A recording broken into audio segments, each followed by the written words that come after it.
Have you ever felt it? The profound and deeply frustrating chasm between the person you want to be and the person you actually are. In the clear, quiet, and rational light of your own mind, you know what you need to do? You know you need to exercise, to eat well, to do the deep, focused work, to practice the difficult craft, to be the disciplined and self-possessed individual who is the architect of their own great life. The blueprint is clear. The intention is pure. And then the moment of choice arrives, and a different and far more powerful force takes over. It is a force of inertia, of comfort, of the deep gravitational pull of the easy and the familiar. The rational, aspiring self, the one with all the plans and all the ambition, seems to dissolve into a powerless and pathetic whisper. And the other one, the creature of pure, immediate, and often self-destructive impulse, takes the throne. The workout is skipped, the junk food is eaten, the difficult task is postponed, and you are left, once again, in a state of profound and corrosive self-loathing. Trapped in a cycle of failed resolutions and broken promises, convinced that you are, in some fundamental way, lazy, weak-willed, and fatally flawed. You have likely spent your entire life trying to solve this problem with the tools of a tyrant. You have tried to force your own brain into submission. You have used shame, you have used guilt, you have used the brute and ultimately ineffective force of your own willpower. You have declared a war on your own laziness, believing that if you could just conquer this unruly and undisciplined part of yourself, you would finally be free. But it has not worked. In fact, it has made things worse. The more you fight yourself, the more you resist, the stronger the rebellious, pleasure-seeking part of you seems to become. But what if this entire approach is a catastrophic mistake? What if the problem is not that you are weak, but that you are using a strategy that is doomed to fail? What if you cannot win a war against your own brain, but you can? With a little bit of cunning and a deep understanding of its own secret language, trick it into becoming your most powerful and enthusiastic ally. The brutal and uncomfortable truth is that your brain is not a rational machine to be commanded. It is an ancient, emotional, and often irrational beast to be seduced. To trick your brain into liking discipline is to stop being the brutal and ineffective tyrant of your own mind, and to start becoming its wise, patient, and deeply cunning master. It is the art of turning the greatest obstacle to your own success into the very engine of it. The primal beast, the ancient and irrational logic of your own brain. To understand how to trick your brain, you must first have a profound and unsentimental respect for the creature you are dealing with. The part of your brain that is sabotaging your best intentions, the part that chooses the cookie over the carrot, the couch over the treadmill, is not your enemy. It is, in fact, the oldest, most powerful, and in its own strange way, wisest part of you. It is your primal brain, your limbic system, the ancient emotional beast that has been successfully keeping your ancestors alive for hundreds of thousands of years. This beast does not speak the language of logic, of long-term goals, of abstract aspirations.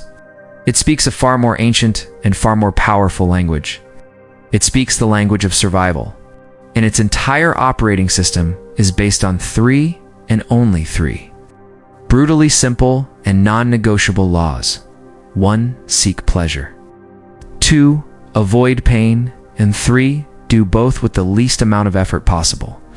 Every time you set a goal that involves discipline, you are, from the perspective of this ancient beast, declaring a war on all 3 of its sacred laws. The workout is pain. The healthy food is a denial of pleasure. The deep, focused work is an immense and unnatural expenditure of energy. The primal brain looks at your beautiful, logical, and ambitious plans. It sees only one thing: a threat to its own survival. It sees a madman at the helm of the ship steering it directly into a storm for no good reason, and it will do everything in its immense and subtle power to mutiny, to sabotage the journey, to pull the ship back to the calm, safe, and comfortable harbor of its own familiar habits.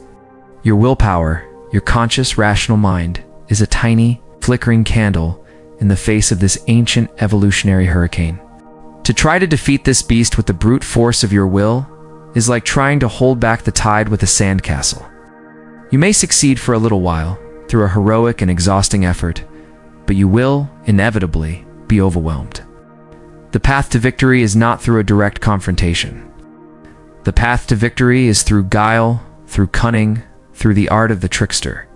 You cannot defeat the beast, but you can tame it.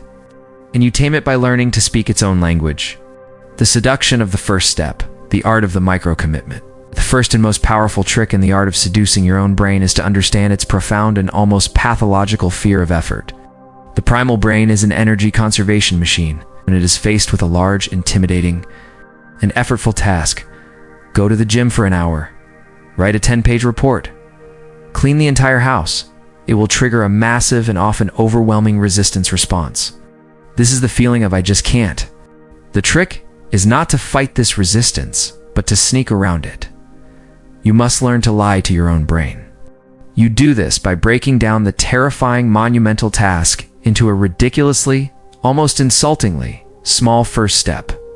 You are not going to go to the gym for an hour. You are just going to put on your running shoes. That's it. That is the entire goal. You are not going to write a 10-page report. You are just going to open a new document and write a single sentence. You are not going to clean the entire house. You're just going to put one dish in the dishwasher. This is the art of the micro-commitment. To the rational mind, this seems absurd and pointless. To the primal brain, it is a masterpiece of psychological warfare. The task is so small, so non-threatening, so effortless, that it does not trigger the resistance alarm. The beast remains asleep. And in that moment, a powerful psychological principle kicks in. The principle of momentum. An object at rest tends to stay at rest, but an object in motion tends to stay in motion. Once you have put on your running shoes, the next logical step, stepping out the door, seems infinitely less daunting. Once you have written one sentence, the idea of writing a second one seems almost easy. You have tricked your brain into taking the first most difficult step. You have bypassed its massive upfront resistance, and you have used its own love of the path of least resistance to your advantage. This is not about building a habit through brute force. It is about building it through a kind of gentle and loving deception. You are not the drill sergeant screaming at the lazy recruit. You are the cunning general, finding the secret, unguarded path into the enemy's fortress. The hacking of the reward system, the art of instant gratification. The second great law of the primal brain is that it is a pleasure-seeking machine, but it is a very specific kind of pleasure-seeking machine. It has an almost complete inability to comprehend the concept of delayed gratification. The promise of a future reward, "I will have a great body in 6 months," is, to the primal brain, an abstract and meaningless fiction. It wants its pleasure, and it wants it now. The person who relies on willpower is constantly fighting this. They are trying to use the weak, abstract promise of a future reward to overcome the powerful, immediate, and very real pleasure of the cookie, of the couch, of the distraction. This is a losing battle. The trick is to stop fighting this system and to start hacking it. You must find a way to link the disciplined behavior you want to cultivate with a powerful and immediate reward. This is the principle behind what is known as temptation bundling. You want to go to the gym, but you hate the workout. You love listening to your favorite podcast. The trick is to create a rule for yourself. You are only allowed to listen to that podcast while you are at the gym. You have now taken the pain of the workout and you have bundled it with the immediate pleasure of the podcast. Your primal brain, which once saw the gym as a place of pure, unadulterated pain, now sees it as a place of pleasure. It will not just stop resisting the gym. It will start to actively crave it. This can be applied to any habit. You must do the deep, focused work, but you love the taste of a specific, fancy coffee. You are only allowed to drink that coffee while you are doing the work. You must eat the healthy salad, but you love watching your favorite trashy TV show. You can only watch that show while you are eating the salad. This may seem childish. It is. You are, in a very real sense, training a stubborn and pleasure-seeking toddler in your own mind. But it is a strategy that is built on a profound and unshakable understanding of the deep irrational laws that actually govern our behavior. You are not trying to make your brain more rational. You are using its own irrationality to your advantage. You are not a philosopher, trying to convince the beast of the virtues of a healthy life. You are a zookeeper, learning that the easiest way to get the panda into its enclosure is not to push it, but to lead it with a delicious piece of bamboo. The reframing of the narrative, the art of becoming the hero. The third, and most psychologically profound trick, is to change the very story you are telling yourself about what discipline is. For most of us, the word discipline is a word of pain. It is a word of denial, of restriction, of a grim and joyless duty. It is the language of the tyrant, of the slave driver. And the primal brain, when it hears this language, will do what any sane slave will do. It will rebel. The trick is to change the story.